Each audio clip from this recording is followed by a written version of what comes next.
Hello friends, ഇന്ന് നമ്മൾ +1 maths ടോപ്പിക്കിലെ first unit ആയിട്ടുള്ള സെറ്റ്സ് ആണ് പഠിക്കാൻ പോകുന്നത്. മാത്സിലെ തന്നെ ഏകദേശം ഏറ്റവും സിമ്പിളായിട്ടുള്ളൊരു ടോപ്പിക്കാണ് സെറ്റ്സ് എന്ന് പറയുന്നത്. പെട്ടെന്ന് തന്നെ ഇതിൻ്റെ ഐഡിയാസ് നിങ്ങൾക്ക് ക്യാച്ച് ചെയ്യാൻ പറ്റും. അപ്പം ആദ്യമായിട്ട് നമ്മൾ പറയാൻ പോകുന്നത് എന്താണ് സെറ്റ് എന്നാണ്. സെറ്റ് എന്ന് പറഞ്ഞിട്ടുണ്ടെങ്കിൽ ഒരു well defined collection of objects ആണ്. അതായത് നമ്മളൊരു കളക്ഷൻ ഓഫ് ഒബ്ജക്ട്സ് കൺസിഡർ ചെയ്യുകയാണെന്നുണ്ടെങ്കിൽ നമുക്ക് പറയാൻ പറ്റണം ഒന്നുകിൽ നമ്മൾ എടുക്കുന്ന ഏതൊരു ഒബ്ജക്റ്റും അതിൽ ഉണ്ട് എന്ന് പറയാൻ പറ്റണം, അല്ലെങ്കിൽ അതിലില്ല എന്ന് പറയാൻ പറ്റണം. അതായത് ഒരു കളക്ഷനാണ്, അത് വെൽ ഡിഫൈൻഡ് ആണെന്ന് പറഞ്ഞാൽ ഏതൊരു സാധനത്തിനെ നമുക്ക് അതിലുണ്ടോ അല്ലെങ്കിൽ അതിലില്ലേ എന്ന് പറയാൻ പറ്റും. അപ്പം ഇത്തരത്തിൽ ഇങ്ങനെയുള്ള ഒരു സെറ്റിലുള്ള ഒബ്ജക്റ്റിനെ നമ്മൾ വിളിക്കുന്ന പേരാണ് എലമെൻറ്റ്സ് എന്ന് പറയുന്നത്. ഇനി നമുക്ക് കുറച്ച് എക്സാമ്പിൾ നോക്കാം. അപ്പം നിങ്ങൾക്ക് മനസ്സിലാവും എന്താണ് വെൽ ഡിഫൈൻഡ് എന്നുള്ളതുകൊണ്ട് ഉദ്ദേശിക്കുന്നത്. അപ്പം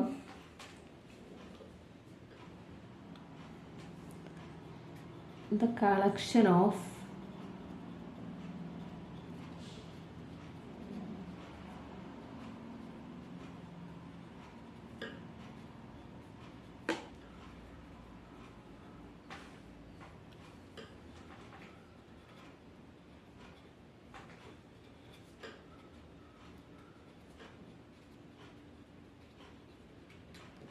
ഒരു ഇയറിലെ മന്ത്സിനെയാണ് നമ്മളിവിടെ കളക്ഷനായിട്ട് എടുക്കുന്നത്.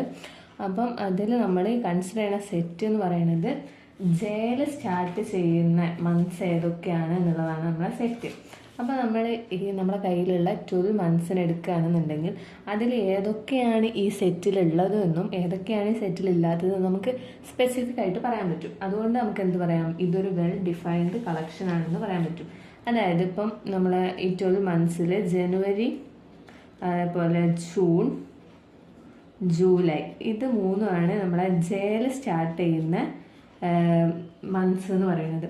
അതേസമയം February, March, April, May, August, September, October, November, December, ഇതൊന്നും സ്റ്റാർട്ട് ചെയ്യണത് ജയിലല്ല. അതുകൊണ്ട് ഈ മന്ത്സ് ഒന്നും നമ്മുടെ സെറ്റിൽ ഉണ്ടാവില്ല. ഇതാണ് വെൽ ഡിഫൈൻഡ് എന്നുള്ളതുകൊണ്ട് ഉദ്ദേശിക്കുന്നത്. ഒന്നുകിൽ ആ സെറ്റിൽ ഉണ്ടെന്ന് പറയാൻ പറ്റണം, അല്ലെങ്കിൽ ആ സെറ്റിൽ ഇല്ല എന്ന് പറയാൻ പറ്റണം. ഇതേ സമയം വെൽ ഡിഫൈൻഡ് അല്ലാത്തൊരു കളക്ഷൻ ഏതാണെന്ന് ചോദിച്ചാൽ collection of 10 most talented writers of India എന്ന് പറയുന്നത്. അതായത് ഇതിലിപ്പം എനിക്ക് മോസ്റ്റ് ടാലൻറ്റഡ് ആണെന്ന് തോന്നുന്ന 10 പേരെ ആയിരിക്കില്ല മറ്റൊരാൾക്ക് തോന്നുന്നുണ്ടാവാം. അതുകൊണ്ട് എന്താണ്, ഇത് നോട്ട് വെൽ ഡിഫൈൻഡ് ആണ്, ഇത് വെൽ ഡിഫൈൻഡ് അല്ല. എല്ലാവർക്കും ഒരുപോലെ ഇത് ആ സെറ്റിലുണ്ട് എന്നോ അല്ലെങ്കിൽ ഇല്ല എന്നോ പറയാൻ പറ്റൂലല്ലോ. കാരണം എനിക്ക് തോന്നുന്ന ആളായിരിക്കില്ല മറ്റൊരാൾക്ക് തോന്നുക. അപ്പം ഇത് വെൽ ഡിഫൈൻഡ് അല്ല എന്ന് പറയാൻ പറ്റും. അത്തരത്തിൽ ഒരുപാട് എക്സാമ്പിൾസ് നമുക്ക് കാണാൻ പറ്റും. Team of 11 best cricket batsman of India, അതേപോലെ collection of all boys in your class എന്ന് പറയുന്നത് എന്താണ്, അത് വെൽ ഡിഫൈൻഡ് ആണ്. Collection of all boys in your class എന്ന് പറയുന്നത് എന്താണ്, വെൽ ഡിഫൈൻഡ് ആണ്. അത് വെൽ ഡിഫൈൻഡ് ആണ്. കാരണം നമുക്ക് പറയാൻ പറ്റും നമ്മുടെ ക്ലാസ്സിലുള്ള ബോയ്സ് ഒക്കെ ആരാണ്, അവരുടെ കളക്ഷൻ നമുക്ക് എഴുതാൻ പറ്റും. ആരൊക്കെയാണ് ക്ലാസ്സിലുള്ളത്, ഇല്ലാത്തത് നമുക്ക് എഴുതാൻ പറ്റും. അതുകൊണ്ട് അതൊരു സെറ്റാണ്. അതേപോലെ collection of natural numbers less than 100ൽ താഴെയുള്ള നാച്ചുറൽ നമ്പേഴ്സ് ഏതൊക്കെയാണെന്ന് നമുക്ക് പറയാൻ പറ്റൂലേ. അപ്പോൾ അതും വെൽ ഡിഫൈൻഡ് ആണ്. ഇനി വെൽ ഡിഫൈൻഡ് അല്ലാത്ത മറ്റൊരു എക്സാമ്പിൾ പറയുകയാണെന്നുണ്ടെങ്കിൽ collection of all best novels. അതായത് ഒരാൾക്ക് ബെസ്റ്റ് ആണെന്ന് തോന്നുന്നതായിരിക്കില്ല മറ്റൊരാൾക്ക് ബെസ്റ്റ് ആയിട്ട് തോന്നുന്നത്.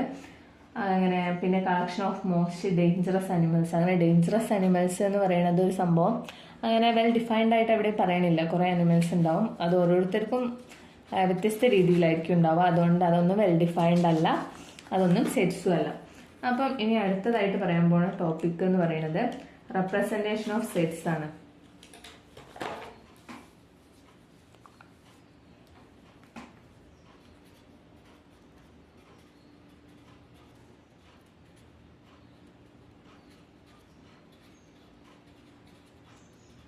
സെറ്റ്സിനെ റെപ്രസെൻറ്റ് ചെയ്യാൻ വേണ്ടിയിട്ട് നമുക്ക് രണ്ട് മെത്തേഡ്സ് ആണുള്ളത്. ഒന്നാമത്തെ മെത്തേഡ് റോസ്റ്റർ ഫോം അഥവാ ടാബുലാർ ഫോം എന്ന് വിളിക്കും.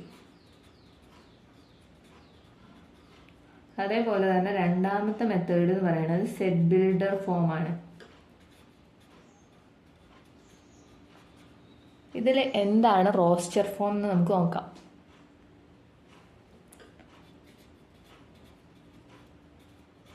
റോസ്റ്റർ ഫോം എന്ന് വെച്ചിട്ടുണ്ടെങ്കിൽ എന്താണെന്ന് ചോദിച്ചാൽ രണ്ട് ബ്രേസസിൻ്റെ ഇടയിൽ നമ്മുടെ സെറ്റിലുള്ള എലമെൻസിനെ എല്ലാം കോമ ഇട്ട് സെപ്പറേറ്റ് ചെയ്തിട്ട് എഴുതണേനാണ് റോസ്റ്റർ ഫോം എന്ന് പറയാം. അതിൻ്റെ ഡെഫിനിഷൻ എന്ന് പറയുകയാണെന്നുണ്ടെങ്കിൽ in this form all the elements, ഈ ഫോമിൽ എല്ലാ എലമെൻറ്റ്സും എന്താണ് ചെയ്യണത്,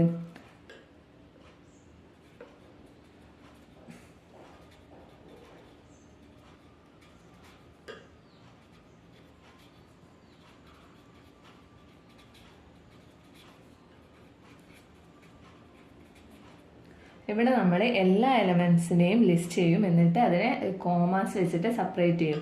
എന്നിട്ട് ആൻഡ് എൻക്ലോസ്ഡ് വിത്ത് ബ്രേസസ് വെച്ചിട്ടാണ് നമ്മളതിനെ ക്ലോസ് ചെയ്യുക. അതാണ് ഈ ബ്രേസസ് എന്ന് പറയുന്നത്. ഇത്തരത്തിലുള്ള ഈ ഒരു സിമ്പിൾ നമ്മൾ വിളിക്കുന്ന പേരാണ് ബ്രേസസ്. ബ്രേസസിൻ്റെ ഉള്ളിൽ എലമെൻസിനെ കോമ ഇട്ട് ലിസ്റ്റ് ചെയ്യുന്നതിനെയാണ് നമ്മൾ റോസ്റ്റർ ഫോം എന്ന് പറയാം. അതിനൊരു എക്സാമ്പിൾ പറയുകയാണെന്നുണ്ടെങ്കിൽ എ എന്ന് പറയുന്ന സെറ്റ് എന്താണ്, കളക്ഷൻ ഓഫ്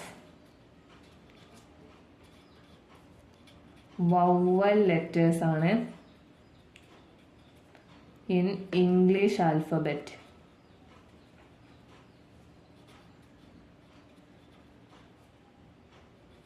ഇംഗ്ലീഷ് ആൽഫബറ്റിലെ വവൽ ലെറ്റേഴ്സിൻ്റെ കളക്ഷനാണ് നമ്മുടെ സെറ്റ് എന്നുണ്ടെങ്കിൽ അതിനെ റോസ്റ്റർ ഫോമിൽ അല്ലെങ്കിൽ ടാബുലാർ ഫോമിൽ എഴുതുകയാണെന്നുണ്ടെങ്കിൽ അതിൻ്റെ റോസ്റ്റർ ഫോം എന്തായിരിക്കും, ഈ എലമെൻസിനെയൊക്കെ നമ്മൾ എന്താണ് ബ്രേസസിൻ്റെ ഉള്ളിൽ കോമ ഇട്ട് എഴുതും. അങ്ങനെയല്ലേ പറഞ്ഞത്. അപ്പോൾ ഏതൊക്കെയാണ് vowels, A, E, I, O, U, ഇത്രയാണ് വവൽസ്. ഇതാണ് ഇതിൻ്റെ റോസ്റ്റർ ഫോം എന്ന് പറയുന്നത്.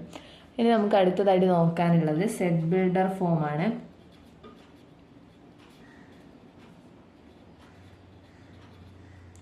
സെറ്റ് ബിൽഡർ ഫോം എന്ന് പറഞ്ഞിട്ടുണ്ടെങ്കിൽ അതായത് നമുക്ക് ഡെഫിനിഷൻ നോക്കാം.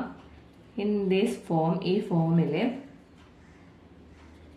Set is represented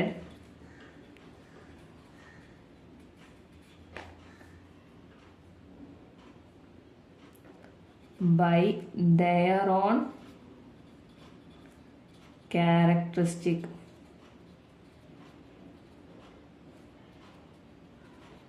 property. അതിൻ്റെ ക്യാരക്ടറിസ്റ്റിക് പ്രോപ്പർട്ടി വെച്ചിട്ടാണ് നമ്മൾ ഇവിടെ അതിനെ എന്താക്കിയിട്ടുള്ളത്, റെപ്രസെൻ്റ് ചെയ്തിട്ടുള്ളത്. ഇപ്പോൾ ഈ മുകളിലത്തെ എക്സാമ്പിളിനെ തന്നെ നമ്മൾ സെറ്റ് ബിൽഡർ ഫോമിൽ എഴുതുകയാണെങ്കിൽ A is equal to set of all x such that എന്താണ്, ഈ x is a vowel letter in English alphabet.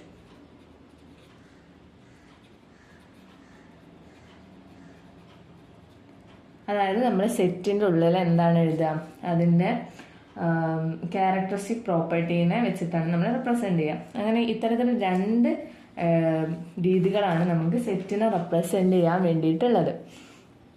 ഇനി അടുത്തതായി നമ്മൾ പറയുന്നത് എന്താ വെച്ചാൽ, ഇപ്പോൾ ഒരു സെറ്റിൽ ഒരു എലമെൻറ്റ് ഉണ്ട് അല്ലെങ്കിൽ ഇല്ല എന്ന് റെപ്രസെൻ്റ് ചെയ്യാൻ വേണ്ടിയിട്ട് നമ്മൾ യൂസ് ചെയ്യുന്ന ഒരു സിമ്പിളാണ് a element of capital A. A എന്ന് പറയുന്നത് ഈ സെറ്റിൽ ഉണ്ടെങ്കിൽ ഇപ്പോൾ നമ്മൾ കൺസിഡർ ചെയ്യുന്നത് A is equal to a, E, I, O, u. നമ്മൾ നേരത്തെ പറഞ്ഞ വവൽസിൻ്റെ സെറ്റ് തന്നെ എടുക്കുക, ഏറ്റവും സിമ്പിളായിട്ട് മനസ്സിലാൻ വേണ്ടിയിട്ടാണ്.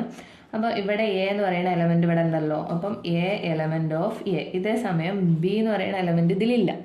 അപ്പം അതിനെ നമ്മളെങ്ങനെ റെപ്രസെൻറ്റ് ചെയ്യുക, b not element of capital A. ഈ ക്യാപിറ്റൽ എ എന്ന് പറയുന്നത് സെറ്റും ഈ സ്മോൾ ബിയും സ്മോൾ എയും ഒക്കെ നമ്മൾ എലമെൻസിനെയാണ് റെപ്രസെൻറ്റ് ചെയ്യുന്നത്. അപ്പം ഈ ഒരു സിമ്പിളിനെ നമ്മൾ എപ്സിലോൺ എന്നാണ് വിളിക്കുക. അപ്പം ഇത്തരത്തിൽ നമുക്കൊരു എലമെൻ്റ് ആ സെറ്റിൽ ഉണ്ട് എന്നോ ഇല്ല എന്നോ റെപ്രസെൻറ്റ് ചെയ്യാൻ പറ്റും. ഇതൊക്കെ വളരെ സിമ്പിളായിട്ടുള്ള കോൺസെപ്റ്റാണ്. ഇനി നമുക്ക്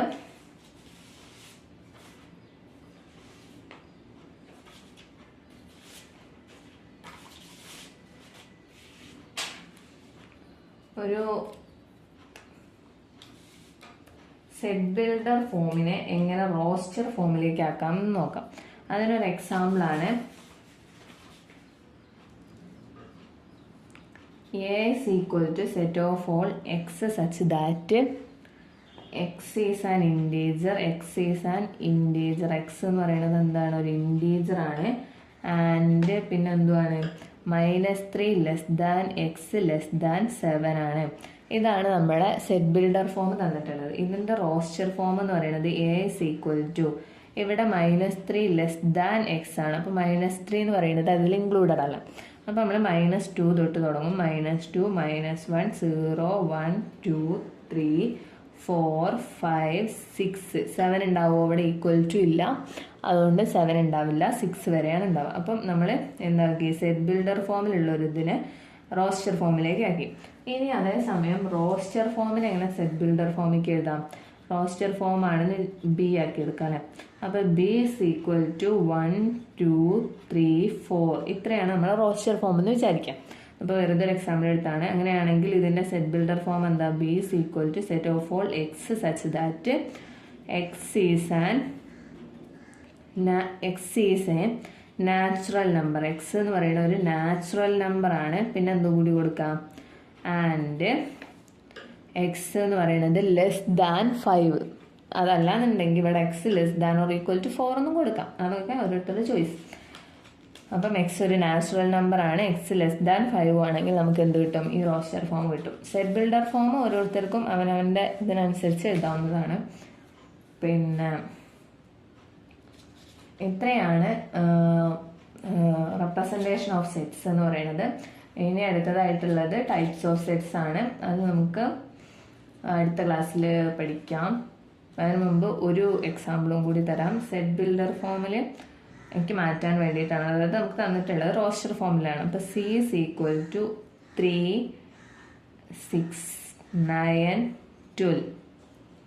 ഇതിനെ നമ്മൾ എങ്ങനെ സെറ്റ് ബിൽഡർ ഫോമിലേക്ക് മാറ്റുക? C is equal to set of all x such that, ഇവിടെ ഉള്ള എക്സിൻ്റെ ഒക്കെ പ്രത്യേകത എന്താ? 3ൻ്റെ മൾട്ടിപ്പിൾസ് ആണ്. അപ്പോൾ നമ്മൾ 3n എന്ന് എഴുതി. വേർ n എന്ന് പറയുന്നത് എന്താണ്? നാച്ചുറൽ നമ്പറിലുള്ളതാണ്. നാച്ചുറൽ നമ്പറിനെയാണ് നമ്മളിങ്ങനെ n ആയിട്ട് റെപ്രസെൻ്റ് ചെയ്യാം. സച്ച് ദാറ്റ് 1 <= n <= 4 ആണ്. അപ്പോൾ 1 മുതൽ 4 വരെയുള്ള വാല്യൂസ് n-ന് ഇട്ട് കൊടുത്താൽ ഇത് കിട്ടും. അപ്പം ഇത്രയാണ് ഇതിൽ പറയാനുള്ളത്. ഇനി അടുത്തത് നമുക്ക് പറയാനുള്ളത് ടൈപ്സ് ഓഫ് സെറ്റ്സ് ആണ്. അത് അടുത്ത ക്ലാസ്സിൽ എടുക്കാം.